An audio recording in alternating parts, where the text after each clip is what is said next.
Check नहीं किया ना।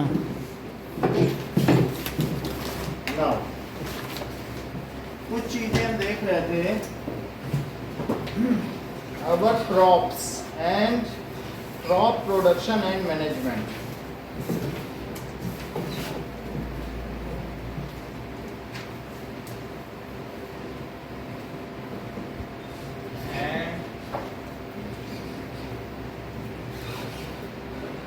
क्रॉप क्या होती है?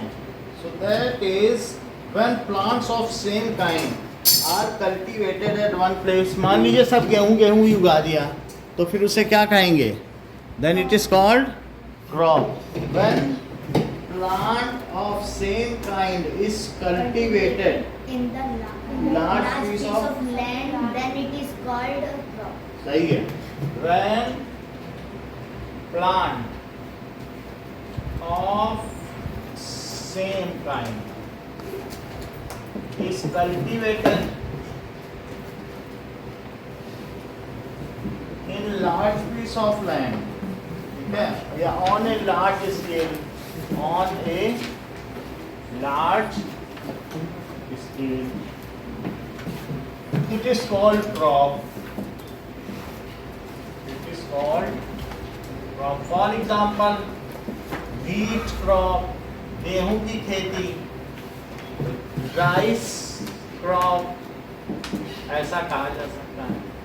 सो अवर जो क्रॉप है ये किस चीज पे डिपेंड करती है बेटा? आँख का टेकना लगाइए आद्या। सो जो क्रॉप है वो किस चीज पे डिपेंड करती है? ह्यूमिडिटी पे, टेम्परेचर पर, सॉइल पर। प्रेसिपिटेशन यानी कितनी रहना, सॉइल भी है, कहीं कहीं की लाल मिट्टी है, कहीं की काली मिट्टी है, ब्लैक सॉइल, रेड सॉइल होती है कि नहीं अलग अलग जगह की? कर्नाटका में देख लो रेड सॉइल बिल्कुल लाल है, चले जाओ कभी देखो, बेंगलोर कभी गए हो तो, और महाराष्ट्र में चले जाओ तो काली मिट्टी है। सो 4 टाइप्स है, मिट्टी पे भी निर्भर करता है। और कहीं पे बहुत सैलाइन है, नमक ज़्यादा है तो वहाँ कोकोनट होगा। समुद्र के किनारे नमक ज़्यादा होता है, आप देखो केरला में जाके कोकोनट ही कोकोनट। समझ में आ गया? तो इसका मतलब है type of crop depends on Temperature, precipitation, rainfall, humidity. ठीक है, depends on temperature, humidity and rainfall. Temperature, humidity and rainfall, इन सब चीज़ों पर निर्भर करती है। एंड अवर क्लाइमेट, यानी क्लाइमेट हमारे यहाँ का जो भी है, क्लाइमेट एक बहुत लंबे पीरियड में जो कहीं का हो, जैसे आप यूरोपियन क्लाइमेट देख लो तो क्या वो ठंडा क्लाइमेट है? यूरोप जा रहे हो तो आपको वहाँ पर कुछ न कुछ ले जाना पड़ेगा, गर्म कपड़े। तो हमारे यहाँ का क्लाइमेट अलग तरीके का है। तो हमारे यहाँ का क्लाइमेट शौर्य किस तरीके का है? बोलो। Sir, monsoon type. Yes, our climate, जो इंडिया का क्लाइमेट है वो कैसा है? Monsoon type. Our climate, Indian climate is monsoon का क्या मतलब है? टाइप। मानसून का मतलब होता है मौसम, ये अरेबिक वर्ड है। अरेबिक वर्ड में इसे क्या कहते हैं? और हिंदी में क्या कहते हैं? मौसम। हिंदी में क्या कहते हैं? अगर हम देखें तो हमारे यहाँ कई तरीके के मौसम हो सकते हैं, गर्मी, सर्दी, बरसात, समर, ठीक है, रेनी सीजन, विंटर, यही हो सकते हैं कि नहीं? Sir, rainy, autumn, spring. ये सारी चीज़ें हो सकती हैं। तो हम ये बात देखते हैं, विंटर है, विंटर के बाद क्या आएगा बताओ? Sir, winter के बाद जैसे summer, विंटर आया, summer. विंटर है, अब विंटर चला, तो बताओ फरवरी में क्या आता है? Sir spring. करेक्ट, क्योंकि उसी समय बसंत पंचमी होती है। तो फरवरी में नए नए फूल खिलते हैं, उसको कैसा सीजन कहते हैं? स्प्रिंग। और विंटर तो आप लोग जानते ही हो ना कि अक्टूबर से लेकर फरवरी तक रहा, और फिर फरवरी में क्या होगा बताओ? Sir, spring. और फिर उसके बाद फरवरी मार्च में खूब, अभी देखो जाके कितने हरे हरे पेड़ हैं, हरी हरी नई नई पत्तियां। अभी मार्च खत्म हुआ है, फिर इसके बाद क्या आ जाएगा? समर आ जाएगा। अब शुरू हो जाएगा, जैसे अप्रैल है तो गर्मी शुरू हो गई, और ये जून तक चलेगी। Yes, sir. जून के बाद क्या होगा? Sir, autumn. अब ये हमें मालूम नहीं है, इसीलिए हम आपसे पूछ रहे हैं, आप बता दें हमें। यानी जुलाई से क्या शुरू हो जाएगा, बताओ। Sir autumn. हमें मालूम नहीं, आद्या बताओ। Sir autumn. शौर्य, ऑटम। ये ठीक है, इन्होंने कहा रेनी सीजन, क्योंकि जुलाई में बारिश शुरू हो जाती है, खूब बारिश होती सब तरफ, है बात कि नहीं? तो इट इज रेनी सीजन। अच्छा, सितंबर में क्या पत्तियां गिरने लगेंगी? यस। तो वो जो सितंबर का महीना है वो पतझड़ है। पतझड़, सावन, बसंत, बहार, एक बरस के मौसम चार कहा जाता है कि नहीं गाने में भी। तो इसलिए अब सितंबर में क्या आएगा, इसके आगे बोलो। ऑटम। तो देखने के लिए अगर हम पूरे साल का चार्ट बनाएं तो पूरे साल में जनवरी, फरवरी, मार्च, अप्रैल, मई, जून, जुलाई, अगस्त, सितंबर, अक्टूबर, नवंबर और दिसंबर। तो आप ये देख लीजिए कि अक्टूबर से लेके फरवरी तक क्या रहा, सर विंटर। विंटर। फिर फरवरी से मार्च तक क्या, स्प्रिंग। स्प्रिंग। फिर क्या आया, summer. Summer. Sir rainy season. Sir rainy. फिर रेनी ये रेनी सीजन आ गया। Sir autumn. सर फिर ऑटम। और फिर आ गया ऑटम। ये ऑटम। ऑटम ब्रेक मिलता है आपको? Yes sir. तो इस तरह से हमारे यहाँ mainly the crops are of two types, rabi, kharif. और अगर मैं कहूँ जायद की भी होती तो जायद में क्या उगाया जाता है, बोलो बोलिए समझे। Sir vegetable. हाँ, ये जो 2 महीने की फसल होगी ये वेजिटेबल। सो हम देखेंगे कि हमारे यहाँ का क्रॉपिंग पैटर्न क्या है, क्योंकि हमारे यहाँ का मौसम क्या क्लाइमेट बेस्ड है, मानसून टाइप है। तो इसलिए किसानों को मालूम है कि कब सर्दी आनी है और कब गर्मी आनी, तो वो वैसी फसल उगाते हैं। चावल को क्या ज़्यादा चाहिए, सर वाटर। वाटर। और गेहूं को क्या चाहिए, सर ह्यूमिडिटी। ठंडक। ठंडा। इसीलिए रशिया और यूक्रेन को गेहूं का कटोरा कहा जाता है। ठंडक खूब, साइबेरिया है वहाँ तो -50 है, पूरी दुनिया को गेहूं सप्लाई करता है रशिया। तो इसलिए इंडिया में भी जब ठंडक होगी तभी गेहूं होगा। तो ठंड में गेहूं, उसे रबी की फसल कहते हैं। और बारिश में खरीफ, दैट इज चावल। तो गेहूं और चावल 2 ही तो सीरियल्स हैं, मुख्य अनाज है कि नहीं हमारे यहाँ। इसके अलावा और कुछ हम ये भी देखते हैं कि कुछ पल्सेस भी उगाई जाते हैं, या लेंटिल्स। लेंटिल्स का क्या मतलब है, बोलो। देखो आगे बता रही हैं कि दालें, क्लियर कट इन्होंने अपने एक्सप्रेशन से बता दिया। सर लेंटिल्स दालों को कहते हैं, है ना। तो लेंटिल्स किसको कहते हैं, सीरियल्स किसको कहते हैं, अनाज, ठीक है। सो सीरियल्स। और इसके अलावा कुछ ऐसी भी चीज़ें होती हैं जैसे कि fodder. What does it mean bye fodder, पशुओं का चारा। फॉडर, लालू ने ही फॉडर स्कैम किया था ना, चारा घोटाला। तो इसलिए बहुत सारी चीज़ें उगाई जाती हैं, पशुओं का चारा भी उगा सकते हैं। तो our cropping pattern is mainly of 2 types. आपका क्या नाम बेटा? Devvrat. Our cropping pattern is mainly of 2 types. एक है रबी क्रॉप और दूसरा क्या है, खरीफ क्रॉप। खरीफ, इसको कहते हैं विंटर क्रॉप, विंटर। और इसको रेनी सीजन क्रॉप कहते हैं, खरीफ को। सर रेनी क्रॉप। ठीक है। सो ये है rainy season crop. Winter crop में आप ये देख लीजिए कि अगर जनवरी, फरवरी, मार्च, अप्रैल, मई, जून, जुलाई, अगस्त, सितंबर, अक्टूबर और नवंबर एंड दिसंबर है। तो विंटर का जब जब समय है, जरा देखो तो ये कब से कब तक दी जाती है, अक्टूबर से मार्च। वैसे ये 4 महीने का है।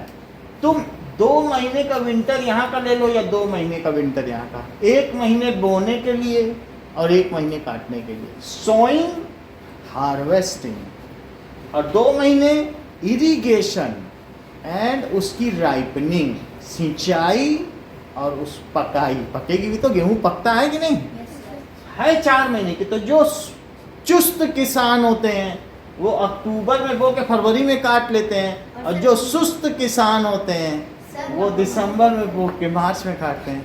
समझ आया? जो स्मार्ट है वो सोचते हैं पहले यहाँ बो लो, और सुस्त नारी अभी लेटे हैं चारपाई पे, बाद में बोएंगे दिसंबर में। बात समझ में आ गई? तो इसलिए रबी क्रॉप कब से कब तक होती है? अक्टूबर टू मार्च। क्या आप मुझे बताएंगे कि क्या अभी गेहूं की सभी फसल काटी जा चुकी कि अभी कुछ बाकी होगी? सर लीजिए, अगर होंगे तो वो अभी काटेंगे। अब तो इन्हें मार्च तक काट ही लेना है, Yes, क्योंकि अब अप्रैल आ गया। सर अप्रैल में सब जाएगा। अब जायद करेंगे। तो यहाँ पर रबी है, रबी क्रॉप, ठीक है। अच्छा, खरीफ कब होगा? जब बारिश का सीजन होगा। तो जरा देखो तो खरीफ के लिए क्या लिखा है? जून टू जून। आपको मालूम है महाराष्ट्र में या बॉम्बे में 1 जून को बारिश आ जाती है, और फिर उसके बाद जुलाई तक, 15 जुलाई तक तो राजस्थान में पहुंच जाती है भारत में, ठीक है नहीं? तो इस तरीके से भारत में ये इंडिया में जो बारिश होती है वो किस तरीके से चलती है? यहाँ से बारिश आती है और धीरे धीरे बढ़ते बढ़ते बढ़ते बढ़ते क्या ऐसे आती है फिर यहाँ भी पहुँच जाती है। यहाँ 1 जून को बारिश आती है, फिर वो मानसून क्लाउड जो रेनी क्लाउड्स होते हैं चलते चलते यहाँ तो यहाँ कब तक पहुँच जाते हैं? 15 जुलाई तक। तो इस तरीके से खरीफ की फसल कब से कब होती है? जून से शुरू हो गई, और जून, जुलाई, अगस्त, सितंबर। जरा चेक करो, जून से सितंबर। तो इसमें क्या हुआ? खरीफ। और ये बीच में जो 2 महीने बचे हैं, लोग कहते हैं चलो सब्जी उगा लेते हैं। अभी आपको भिंडी मिल जाएगा, ऐसे बहुत सारी सब्जियां जो गर्मी की सब्जियां होती है ना सारी, तो वो सारे कद्दू मिल जाएंगे, ये सब मिल जाएंगे, या फिर तरबूज है, खरबूज है, ये सब भी मिलने लगेगा। ये जायद है। क्या होता है? जायद यानी सब्जियों को 60 दिन चाहिए बोने से लेके काटने तक। अभी पौधा हुआ और 60 दिन में भिंडी तैयार, कैंची लेके पहुंच जाओ। ये हमने अपने छत पे खूब बो दी सारी, हमें मालूम है। अब देखो मैं मई में जाऊंगा कैंची लेके ऊपर, सब काट लूंगा, सभी तरीके की सब्जियां बो। अब ये अप्रैल मई, बोलो बात समझ में आ गई? सो दिस इज जायद। ये कौन सी क्रॉप होती बताओ? और ये खरीफ हो गई, खरीफ में राइस हो गई। तो अब हम देखेंगे, क्या तुम निक्की ये बता सकती हो रबी में कौन कौन सी क्रॉप आती है मेनली? बोलो। wheat, gram, pea और बोलो। mustard, हाँ, linseed। अब देखें रबी में कौन कौन सी आती है। बिल्कुल सही बात आपने कही है कि गेहूं, चना, मटर, ठीक है, सरसों, तिल, ये सारी चीजें रबी में। तो आप देख लो, चना मटर एक ही चीज़ है, चना उगा लो या मटर उगा लो।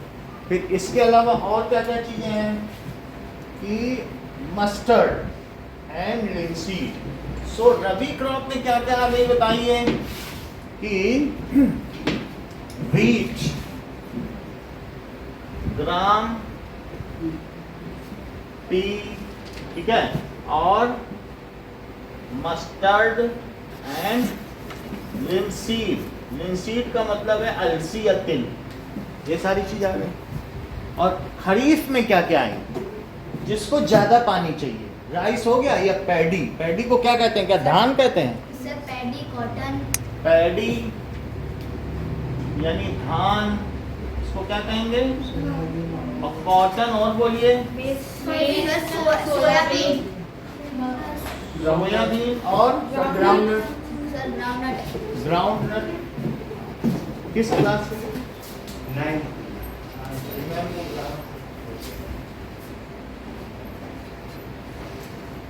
चलिए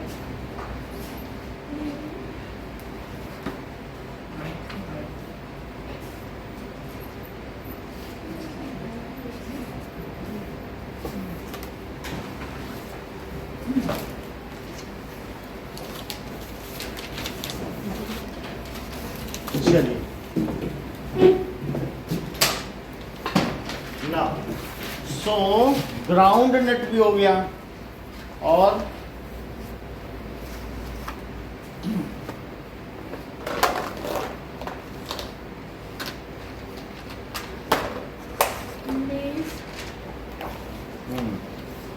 मेज मक्का भी हो गया, क्योंकि बारिश में भुट्टे खाने का मजा कुछ और है, तो इसलिए लिख लें मेज एंड ठीक है सोयाबीन और ग्राउंड नट मूंगफली एंड मेज। Okay, now let us see how these crops are sown.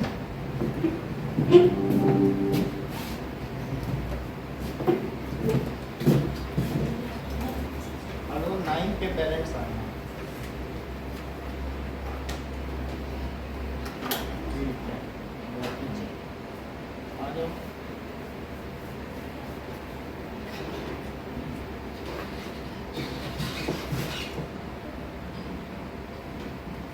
चलिए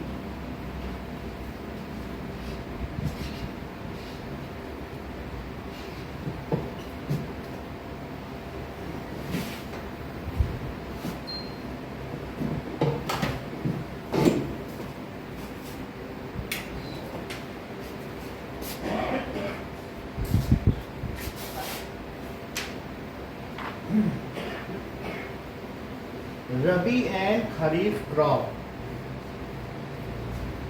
According to Vitus, Rabi crops wheat, barley, oats, grain.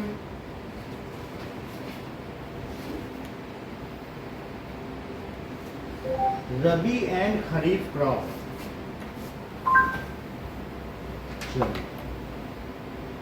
So Cropping seasons. There are many Kharif, Rabi, September, October. They cool climate in insect.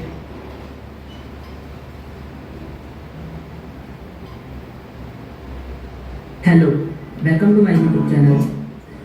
Bharat के अंदर जो monsoon है वो हर क्षेत्र में अलग अलग समय पर पहुंचता है, इसीलिए जो खरीफ की जो फसल है वो अलग अलग समय में। Hello, welcome to my YouTube channel only for learners. Difference between kharif and rabi crops. आज हम इन्हीं चीज़ों के बारे में बात करेंगे। जो खरीफ क्रॉप है वो क्या होता है, रबी क्रॉप क्या होता है, और खरीफ और रबी क्रॉप के बीच में क्या डिफरेंस है। इसको देखो, ये साथ पहली ही है। आपको इस वीडियो के अंदर मक्का देखा आपने? एडिशनल फैक्ट, तो उस फैक्ट के अंदर आपको कुछ एक ऐसी जानकारी मिलेगी जो शायद आपको मालूम ना हो। तो चलिए इस वीडियो के साथ आप आखिर तक बने रहिए और कुछ ना कुछ आपको सीखने को जरूर मिलेगा, ऐसी मेरी उम्मीद है। तो चलिए वीडियो को शुरू करते हैं। जितनी भी फसल उगाई जाती है, हम उन सभी फसलों को एक ही समय पर नहीं उगा सकते।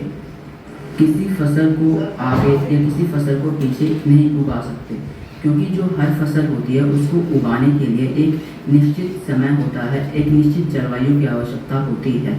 इसीलिए हम सर्दी या विंटर सीजन के जो क्रॉप्स हैं उनको हम ग्रीष्म ऋतु में या फिर मानसून के समय में नहीं उगा सकते, या जो मानसून की जो फसल है हम उसे बारिश पड़ेगी तो गेहूं में खराब नहीं हो उगा गया, सकते। बारिश में नहीं उगाना है गेहूं। भारत जो एक कृषि प्रधान देश है, यहाँ पर हमारे देश के अंदर जो किसान हैं वो अलग अलग फसलों को उगाते हैं और एक विशिष्ट जलवायु की आवश्यकता हो। तो चलिए दो तरीके की समझिए क्रॉप हो उसकी गई। शुरुआत के Yes, साथ sir. शुरू होता अब है। देखो, भारत के अंदर जो मानसून है वो हर क्षेत्र में अलग अलग समय पर पहुंचता है, ये बताया इसीलिए आपको। जो खरीफ की जो फसल है वो अलग अलग समय में अलग-अलग बोई समय पे जाती बोई है। जाएगी। मतलब कि जो आप मुझे मानसून के बताओगे आने का जो समय ये होता है उस महाराष्ट्र में कब बोई जाएगी और राजस्थान में खरीफ कब बोई जाएगी, सर 1 जून। ये बता दिए। इन्होंने कहा सर महाराष्ट्र में 1 जून को आ रहा है, तो वहाँ 1 जून को बो देना, राजस्थान में 15 जुलाई को पहुँच रहा है, तो बहुत बड़ी बात बताई। अब समझो कितना टेक्निकल है, यहाँ से देखा वहाँ बताया, बोले वो भी बोल दिया था वो कि जब मानसून पहुँचेगा तभी बोना। सर 1 जून को सर। आप समझे कि नहीं? Yes sir. तो वही इन्होंने भी बताया। इनको देखते हुए हमारे देश के किसान हैं वो अलग अलग क्षेत्र में खरीफ की फसल को बोते हैं, खरीफ क्रॉप को उगाते हैं। अब बात करते हैं खरीफ की फसल को काटी कब जाती है। तो जो खरीफ की जो फसल है वो सितंबर से अक्टूबर के बीच में जो है खरीफ क्रॉप को अक्टूबर तक भी लोग काट लेते हैं, क्योंकि जो बुआई का समय होता है वो पूरा आगे पानी पीछे भरा होता है। है, इसीलिए जो कटाई का है ना? समय होता है वो भी सितंबर से अक्टूबर के बीच में जो खरीफ क्रॉप होते हैं वो कटिंग हो काट रही लिया है। जाता है। Combine machine. जो खरीफ फसलें कौन सी? होती हैं उनको उगाने के सर लिए 7th अच्छी क्लास में सर वर्षा कंबाइन की आवश्यकता सर, होती है, 7th क्लास में यानी कि कंबाइन अच्छी मशीन। बारिश, एक अच्छी सर, इसमें दिया पानी हुआ की है आवश्यकता होती अच्छा, है, अच्छा। क्योंकि जो खरीफ क्रॉप है उनको उगाने के लिए पानी की जरूरत ज़्यादा होती है हाँ। रबी क्रॉप्स के मुकाबले। हम बात करते हैं खरीफ फसलों की जो एग्जाम्पल हैं, क्या उससे है जो बताओ? उदाहरण होते पैडी हैं हो वो गया? हैं धान, Yes, sir. मक्का, ज्वार, बाजरा, सोयाबीन, कपास आदि। तो सोयाबीन, ये कॉटन, ये सब हो गई कि नहीं? क्रॉप के Yes, बारे में। sir. अब बात करते हैं रबी क्रॉप्स के बारे में। रवि देखो, रबी की जो फसल होती है इसे सर्दी ऋतु में उगाई जाती है, यानी कि विंटर सीजन में। और इन जो फसलें होती हैं इनको अक्टूबर से नवंबर के बीच में बोया जाता है। ये देखो यहाँ इन बोना है। फसलों को Yes, sir. वसंत ऋतु में काट लिया जाता है। हाँ। वसंत ऋतु आमतौर पर समझते हो? अप्रैल से Yes, मई के spring बीच में season, रबी spring. क्रॉप्स को Yes, काट लिया sir. जाता है। हम्म। जो रबी क्रॉप्स होती है इन्हें हम विंटर क्रॉप्स भी कहते हैं, विंटर क्रॉप ये क्योंकि सब ये जो फसलें होती हैं इनको हम सर्दी ऋतु में उगाते हैं, इसलिए जो रबी क्रॉप्स है इनको विंटर क्रॉप्स भी कहा सरसों, जाता है। मस्टर्ड है। जो रबी Yes, क्रॉप्स sir. हैं उनके एग्जाम्पल के बारे में हम बात करें तो इनके जो उदाहरण होते हैं वो होते हैं गेहूँ, जौ, चना, सरसों और दालें। तो चलिए अब देखो, ये तो 2 क्रॉप आपको पता चल गई और तीसरी खरीफ है। तो खरीफ क्रॉप में क्या आएंगे? सारे वेजिटेबल्स आ जाएंगे। ओके, हाँ। अब देखते हैं कि basic practices of crop production. तो क्या क्या चीजें की जाती हैं क्रॉप प्रोडक्शन में? Let us see basic practices of crop production. ना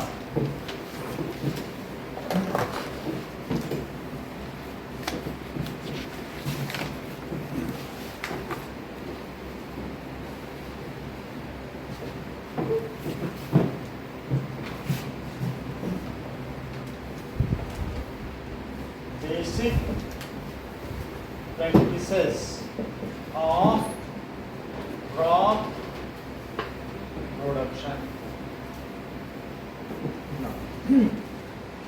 Cultivation of crop involves several activities taken by farmer. इसमें कई चीज हैं, सिर्फ ऐसा नहीं है कि आप सो कर दें, उसके लिए खेत की तैयारी करनी पड़ती है। मालूम है खेत में मल्चिंग से क्या समझते हो?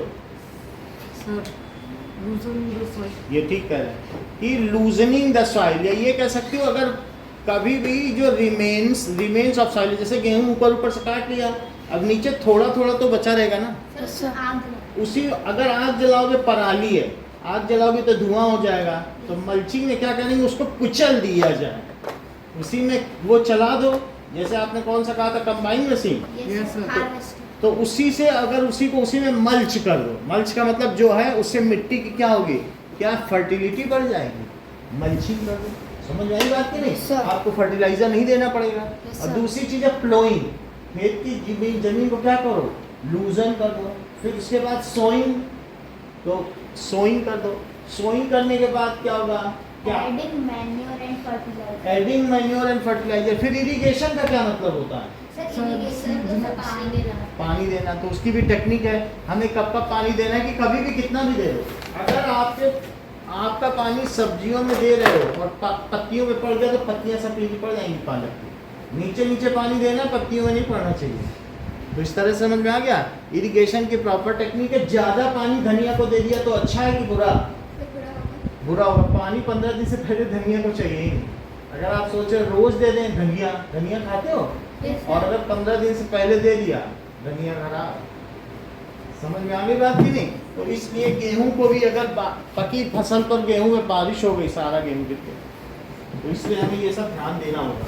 तो what are the 7 process during cultivation? बेटा क्या नाम है आपका? सर अंश बताओ। सर 7 प्रोसेस बुक में लिखे हुए हैं sir. Sir threshing, ploughing, tilling, sowing, preparation of soil,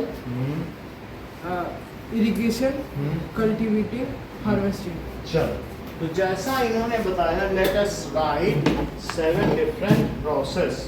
so agricultural practices includes, ये हर एक क्रॉप में करना है। कल्चरल प्रैक्टिसेस इंक्लूड्स, सबसे पहले preparation of soil, soil, preparation of soil. Second, sowing, that is, जब आपने मिट्टी को तैयार कर लिया सर उसके अंदर फिर सीड डालना, तो फिर उसके बाद सीड डाल दें, ठीक है।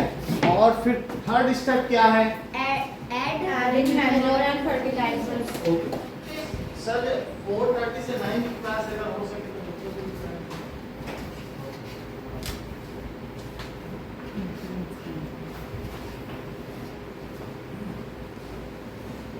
ओके, सोइंग, सो कर दिया। After that adding manure and fertilisers. Third is adding, जब आपने adding manure and fertiliser, what does it mean by manure and what does it mean by fertiliser? Sir fertiliser जो है वो factory में बनता है और जो मैन्योर है वो फील्ड में अपने आप। हाँ, कंपोस्ट है, उसको जमीन के अंदर हमने क्या किया, गोबर डालिए, ये सब डालिए, काउ डंग तो अपने आप तैयार हो जाएगा। मैन्योर हम खुद बना सकते हैं। और फर्टिलाइजर क्या होता है, फैक्ट्री में वो बोरियों में आता है, वो पैसे का आता है। और मैन्योर तो काउ डंग, वेजिटेबल वेस्ट से तैयार कर दिया। एक होता है खाद और एक क्या होता है, उर्वरक। और बात समझ में आया?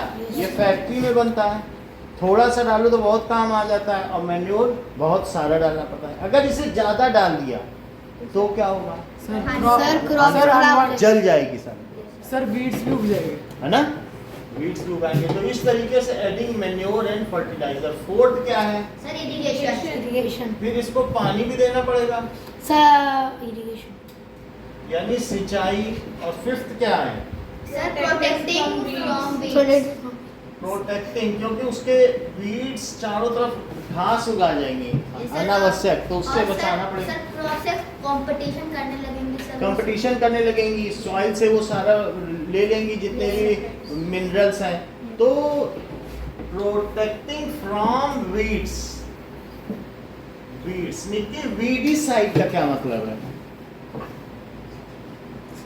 वीडीसाइड, वीडीसाइड, अच्छा चलो कोई बात नहीं। पेस्टिसाइड का क्या मतलब?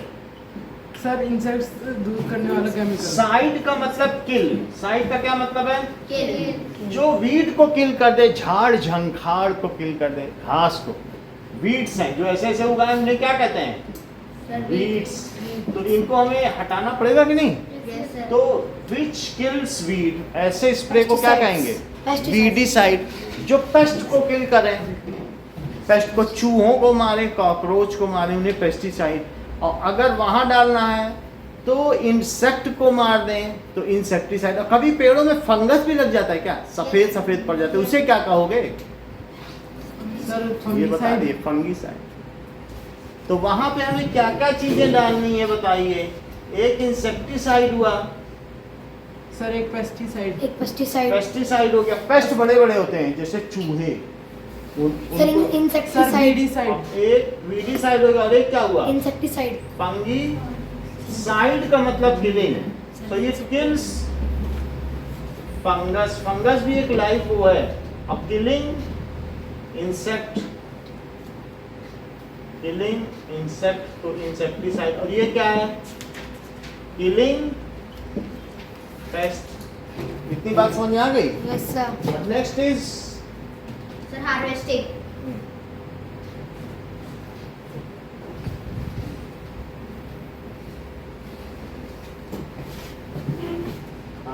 तो किलिंग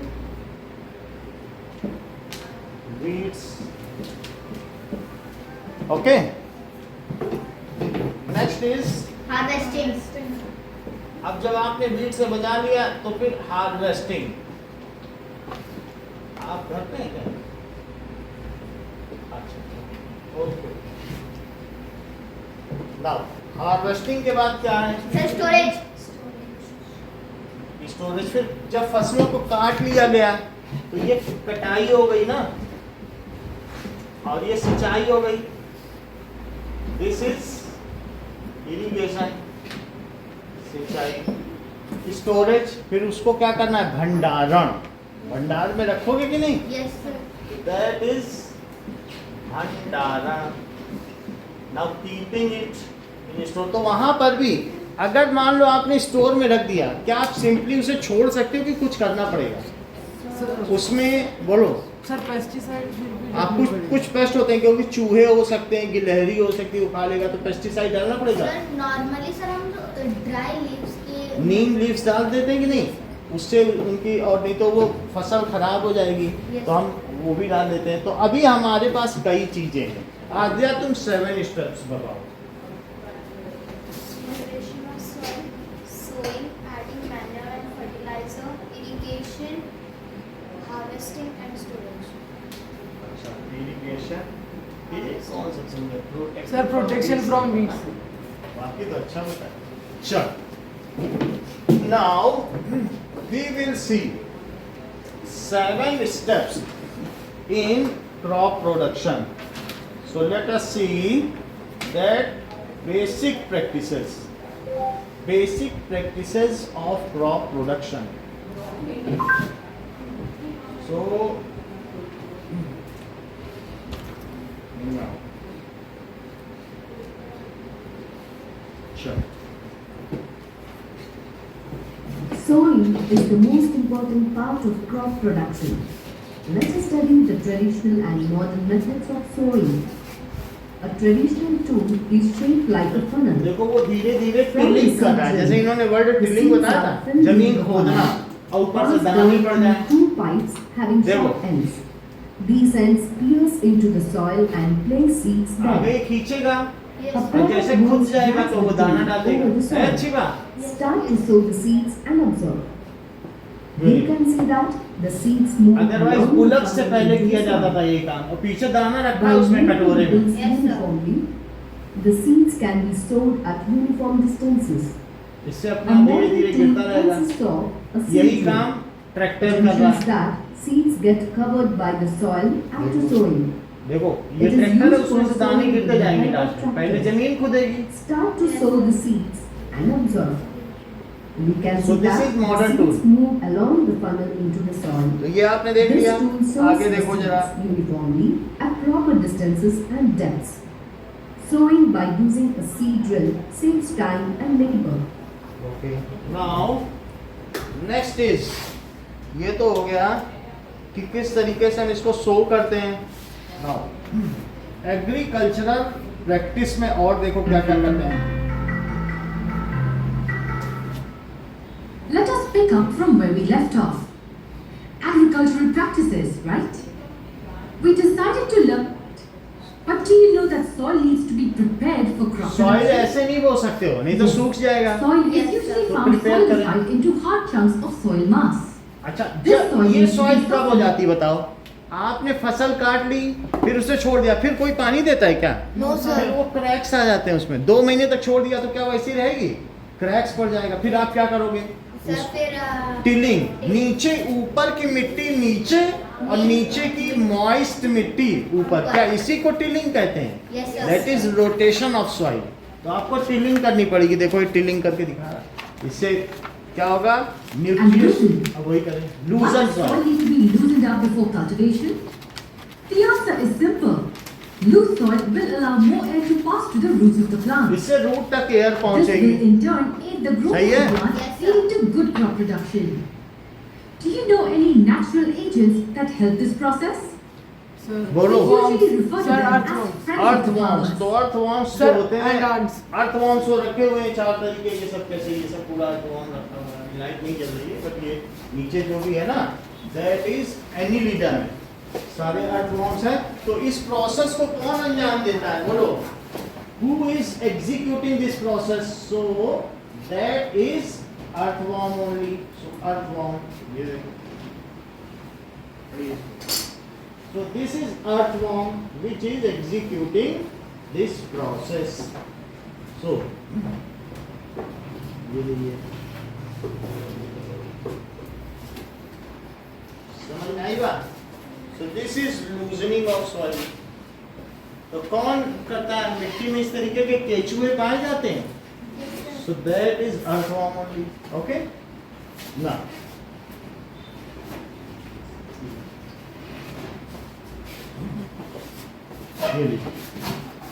Now.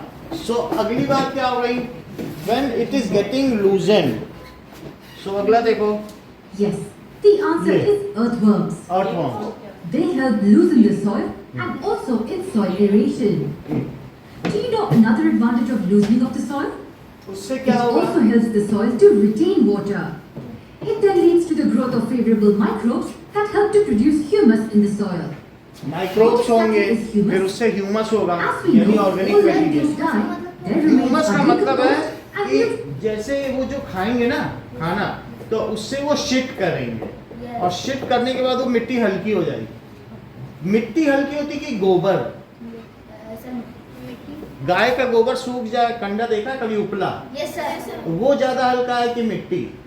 सर मिट्टी.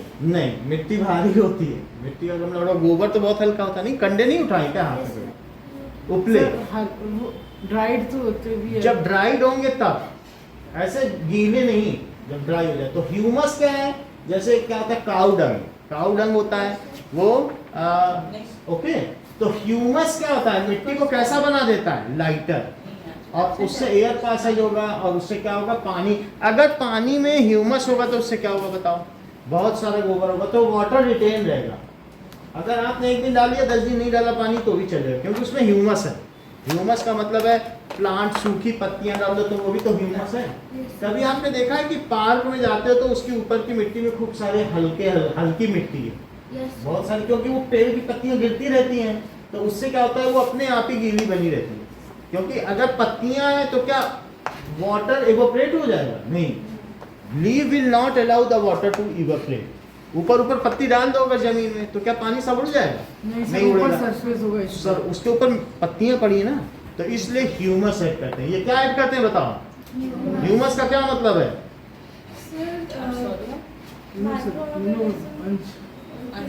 Organic matter present in soil. Organic matter समझ गए ना? जैसे ये प्लांट वेस्ट, ये सब ऑर्गेनिक मैटर है. It become make soil light and it's texture is very good. छूने में बहुत अच्छी लगी ये मिट्टी. समझ आई कि नहीं?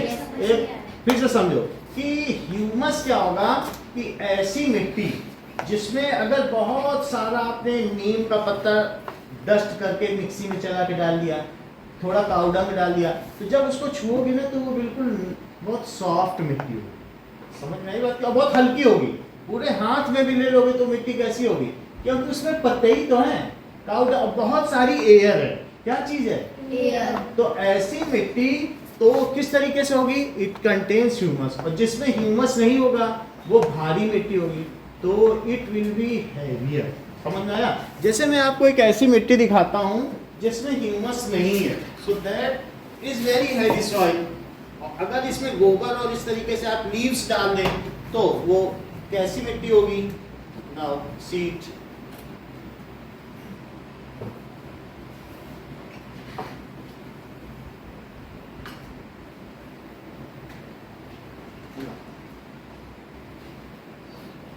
See this. So ये अलग अलग तरीके की मिट्टी है. Now अगर मैं देखूं तो ये मिट्टी बहुत भारी मिट्टी है. इसमें देखो कुछ आपको कैसी लग रही है? हल्की है कि भारी? इसमें कोई ह्यूमस से गोबर पड़ा हुआ है क्या? पत्ती पड़ी है? No sir. कुछ भी नहीं है. और क्या पार्क की मिट्टी ऐसी होगी? इसको छू के देखो हाथ में लेके, सर नॉर्मल है. बिल्कुल नॉर्मल. एक भी पत्ती का दाना भी दिख रहा है? सर तो ये इसमें पानी डालोगे तो आधे घंटे में सूख जाएगा. और जिसमें ह्यूमस होगा, पत्तियां पड़ी होंगी, पार्क में तो वैसे हो ना. क्या पार्क की ऐसी मिट्टी होती है? चूंकि देखो इसमें तो कितना प्लांट का वेस्ट रहता है, तो इसीलिए वो गीली रहती है जमीन. वो कल पानी डालेगा आज तक गीली रहेगी, बोलोगे गीली है. क्यों? क्योंकि पानी उड़ा क्यों नहीं बताओ?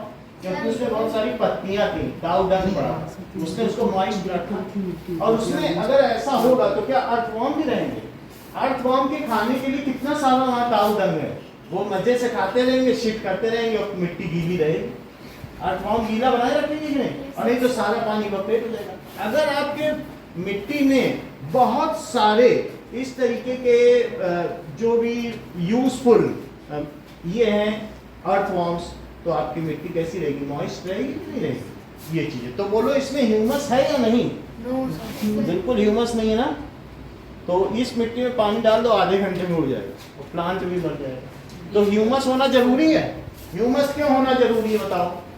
से गीलापन रहेगा और सॉइल फर्टाइल वो न्यूट्रिएंट्स भी तो ऐड करेंगे, यस सर। क्योंकि अल्टीमेटली जो भी उनका वेस्ट है अर्थवॉर्म का, क्या वो उसमें ऐड नहीं होगा? तो इसलिए ह्यूमस की जरूरत है। Yes sir. Okay, now next is, अब हम देखेंगे अगली चीज, यहाँ इन्होंने क्या कर दिया? Are returned back to the soil. The microbes help in this process. ये of माइक्रोब्स decomposition. हैं। This decomposed matter is rich in nutrients and is known as humus.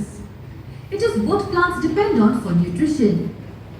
Do you also know that loosening up of soil has yet another benefit? अच्छा, decompose हो जाता है। जैसे आपका matter है, कोई भी चीजें, पत्तियां बहुत दिनों तक अगर जमीन में रख दो तो अल्टीमेटली वो क्या होगा?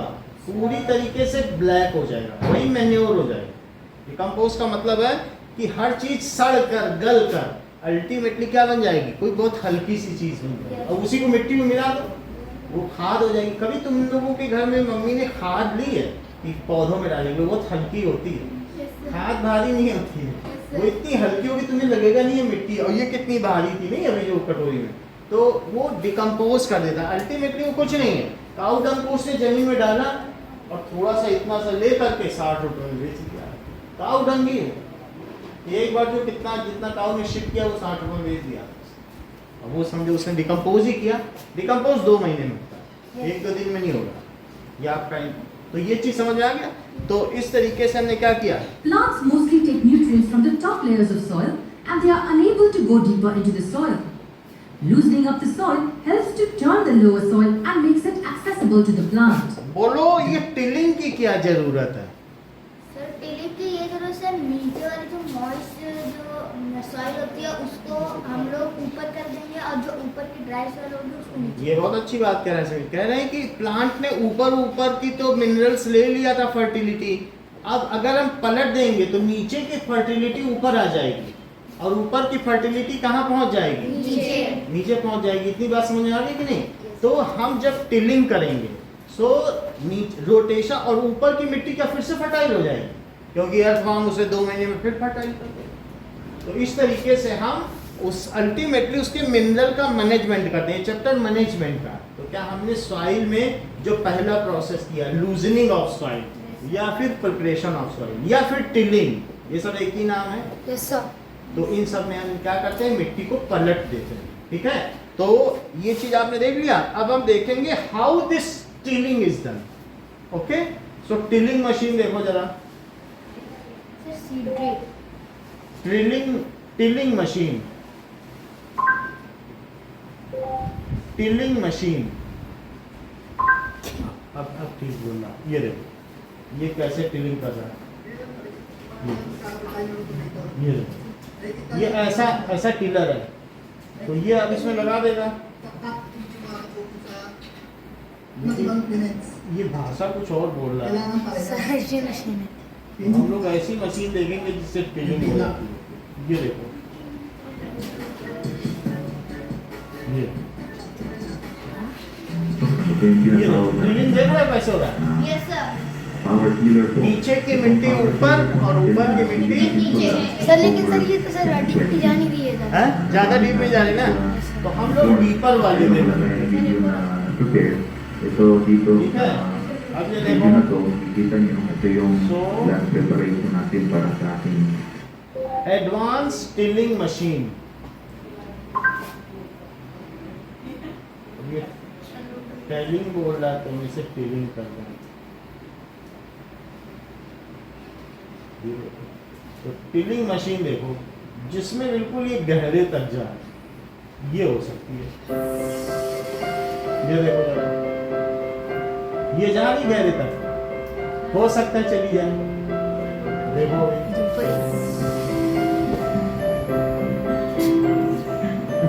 तो हाथ जैसा लग रहा है। हाथ टाइप है। एक साथ इतने सारे फावड़े चलाते हैं। ये देखो,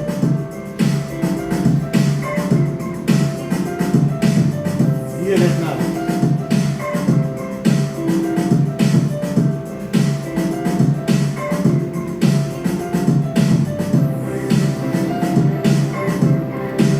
अब हो गई ट्रेनिंग, अब गहरे तक जा रही, Yes, sir. पूरा खुदाई कर डाला, इससे रूट वूट सब निकल जाते हैं, रूट्स भी निकाल दो। देखो कितने अंदर तक जाके कर रही है।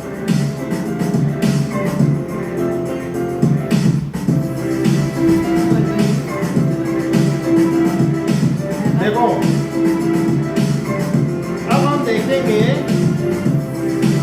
कि मशीन फॉर रिमूविंग रूट्स, ऐसे भी मशीन आई कि रूट को हटा दे। जरा देखो, मशीन फॉर रिमूविंग रूट्स, तो ये भी कमाल की मशीन है। देखो कैसे निकालेगी कि रूट्स तो ये बड़ी बड़ी है, ठीक है, तो ये देखो ऐसे ना करें। So machine for removing plant roots. Sir sir कैमरे में तो कुछ शूटिंग नहीं हुई। हाँ, तो कैमरे में तो कुछ शूटिंग नहीं हुआ ही नहीं। हुई। सर टीवी पे सर उसको दिख ही नहीं रहा। हाँ, वो कहीं नहीं पाएगा। अब इस तरीके से मिट्टी से, ठीक है, तो कुछ ऐसी भी मशीन्स आती हैं जो जमीन से क्या निकाल लेती हैं, सारा रूट्स निकाल लेती हैं। तो हमारे पास 7 डिफरेंट प्रोसेस है, जिसमें प्रिपरेशन ऑफ सॉइल, सोइंग है, adding manure and fertiliser. irrigation, protection from weed, okay, harvesting. So these we will see in next class के इन सब में क्या क्या चीजें हैं। Okay, So short term back, of the red soil over there, I removed a minimum यही है 330 to 430 और सर कौन से क्लास मैथ्स।